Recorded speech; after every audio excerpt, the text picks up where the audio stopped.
আসসালামু আলাইকুম। বর্তমানে একটি বহুল আলোচিত বিষয় হলো তাপপ্রবাহ বা তাপদাহ।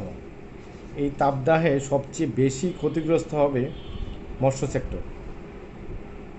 এটা আমার একান্ত ধারণা থেকে আমি কথাটা বলতেছি, কারণ অন্য সকল প্রাণী তাপদাহের সময় বিভিন্ন স্থানে স্থানান্তর করার সুযোগ থাকে, কিন্তু মৎস্য সেক্টর মাছ, এই মাছকে আপনি অন্যত্র সরানোর কোনো সুযোগ নেই। তো যেহেতু অন্যত্র সুযোগ নেই সরানো, সেক্ষেত্রে এই সেক্টর যদি আপনি যথাযথ পদক্ষেপ গ্রহণ না করেন, সেক্ষেত্রে অনেক বড় ক্ষতির সম্মুখীন হওয়ার সম্ভাবনা রয়েছে।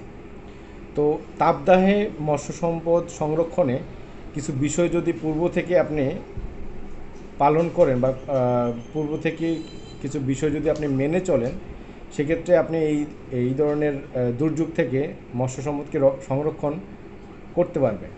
তো এমনই কিছু বিষয় নিয়ে আমি আজকে আলোচনা করব। তো প্রথমে যে বিষয়টা আছে সেটা হচ্ছে যে পানির পরিমাণ বৃদ্ধি করা। আপনারা জানেন যে আমাদের যে আদর্শ গভীরতা বলি বা আদর্শ পানির যে গভীরতা আমরা বিভিন্ন সময় বলে থাকি 1.5 মিটার থেকে 2 মিটার, কিন্তু এই অবস্থাতে এই আমাদের এই কনসেপ্ট থেকে আমাদের বেরিয়ে আসতে হবে। এখানে অবশ্যই আমাদের 6 ফিটের উপরে, 6 ফিট 7 ফিট 8 ফিট পর্যন্ত আপনার পানি গভীরতা রাখতে হবে। অন্যথায় আপনার দেখা গেল যে প্রচুর তাপে পানি গরম হয়ে একটা অ্যাক্সিডেন্ট হওয়ার সম্ভাবনা থাকে। 2 নম্বর হচ্ছে যে আপনারা জানেন যে তলায়, পুকুরের তলা হচ্ছে একটা রসায়নাগার বলা চলে, কারণ এখানে প্রচুর বিক্রিয়া হয়। এই তলার মধ্যে আপনার যে বাইরে থেকে আমরা যে ফিড ব্যবহার করি, খাবার ব্যবহার করি, এই খাবারগুলো পচে, মাছের মলমূত্র পচে। তো সেক্ষেত্রে এই যে পচন ক্রিয়ার ফলে ওইখানে এক ধরনের গ্যাস তৈরি হয়।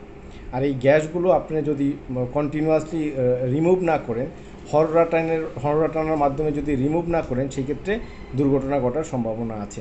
সেক্ষেত্রে এটার করণীয় বিষয় হচ্ছে যে আপনি সপ্তাহে অন্তত একদিন হররা টেনে পুকুরের তলার যে গ্যাস আছে, গ্যাসগুলোকে আপনি রিমুভ করে দিতে হবে, উঠিয়ে দিতে হবে। সেক্ষেত্রে অবশ্যই আপনার পুকুরের যে পরিবেশটা ভালো থাকবে। বিশেষ করে আপনারা জানেন যে পুকুরের তলার যে জৈব পদার্থ, এটা বিক্রিয়া এবং এটার পচন করতে গেলে প্রচুর অক্সিজেন প্রয়োজন হয়। যেহেতু তাপের কারণে অক্সিজেন পর্যাপ্ত প্রোডাকশন হবে না, আবার পচন ক্রিয়ার জন্য অক্সিজেন দরকার হচ্ছে, আলটিমেটলি অক্সিজেন ফল করার সম্ভাবনা থাকে। তো সেই জন্য হররা টানার কোনো বিকল্প নেই।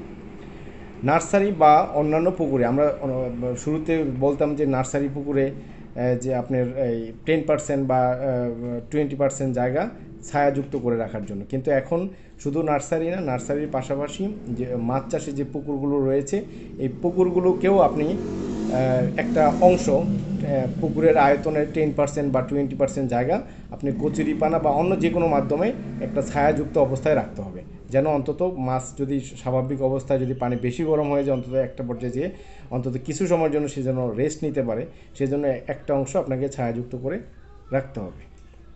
তারপরে আছে আপনার রাসায়নিক সার ব্যবহারটা আপাতত স্থগিত রাখা, কারণ এমনিতেই পুকুরের পানির লেয়ার যদি কম থাকে এবং প্রচুর তাপ হয়, সেক্ষেত্রে স্পাইরোগাইরা বা অন্য যে কোনো ধরনের শ্যাওলার প্রবণতা বেশি থাকে। তো যেহেতু সার ব্যবহার করার মাধ্যমে প্লাঙ্কটন তৈরি করার জন্যই আমরা ব্যবহার করি, সেক্ষেত্রে ব্লুম হওয়ার সম্ভাবনা থাকতে পারে। তো সেই জন্য রাসায়নিক সার আপাতত ব্যবহার না করাই ভালো।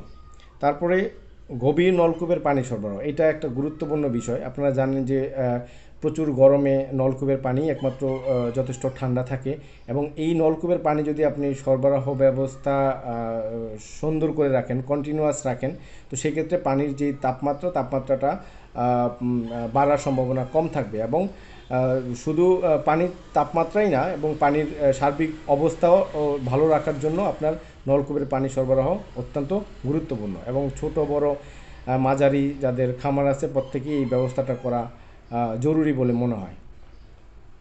তবে খাদ্য সরবরাহ নিয়ন্ত্রণ করা, এটা আগেও বলেছি, মেঘলা দিনে যেমন খাদ্য সরবরাহ নিয়ন্ত্রণ করতে হয়, তেমনি আপনার এই তাপদাহের সময় খাদ্য সরবরাহটা নিয়ন্ত্রণ করতে হবে।